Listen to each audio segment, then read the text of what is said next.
BJP सदर निर्वाचन मंडली शाखा पक्षरु केंद्र शिक्षा मंत्री धर्मेंद्र प्रधान जन्मदिवस पालित। ओडिशार युव मानसर प्रतीक भावे परिचित भारत सरकार शिक्षा मंत्री धर्मेंद्र प्रधान जन्मदिवस को भारतीय जनता पार्टी पक्षरु समग्र राज्य में पालन करा जाउछि। एही क्रम में बालेश्वर ठारे बीजेपी सदर निर्वाचन मंडली शाखा पक्षरु स्थानीय रानीपाटना स्थित दृष्टिहीन निमंते विद्यालयर छात्र छात्री सह श्री प्रधान जन्मदिवस पालन करा जायथिबा लक्ष्य करा जायछि।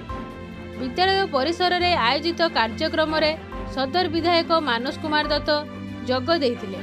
एथिरे श्री दत्त विद्यालय रे दृष्टिहीन छात्र छात्री गहण रे ओडिया संस्कृतिर परिचायक पड़पिठा काटी श्री प्रधान उद्देश्य रे जन्मदिवसर शुभेच्छा जणाइथिले।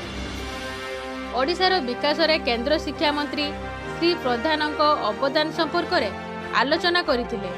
एहा सहित समग्र देश में केंद्रर नरेंद्र मोदी सरकार विभिन्न विभागर दायित्व निर्वाह सह राष्ट्र सेवा पई समर्पित श्री प्रधान आम समस्त को प्रेरणा दे चली बोली विधायक श्री दत्त कहिथिले।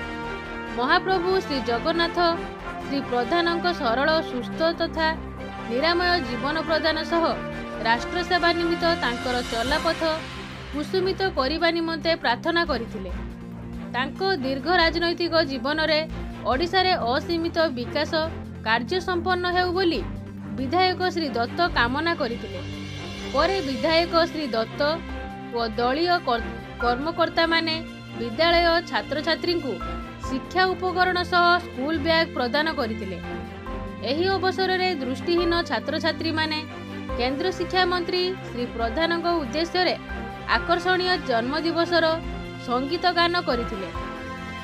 अन्य मानक मध्यरे वरिष्ठ नेता परशुराम बेहेरा, गौरांग दास, बीजेपी राज्य संपादिका शिप्रा वाजपेयी, चित्तरंजन पंडा, सर्वेश्वर महांती, अनंत नायक, काउंसिलर सत्यशिव सुंदर दास, नित्य गोपाल सिंह, सस्मिता नाथ, गौरी दास, भारती पात्र, उपेंद्र शतपथी, जयप्रकाश दास, मनोहर पेरीवाल, सर्वेश्वर पात्र, विकास पाढ़ी, प्रवीर शंकर दास, राजेंद्र चैटर्जी, धीरज महांती, सौभाग्य मानस नायक, पवन कमिला, दुर्गा बेहेरा, सौम्य शंकर दास, विजय पृष्टि, कान्हू महालिक, राकेश पाढ़ी, पिंटू पाणिग्राही, श्रीहरि शुक्ला, महेश सिंह प्रमुख सह दलर बहुकर्मी उपस्थित थिले।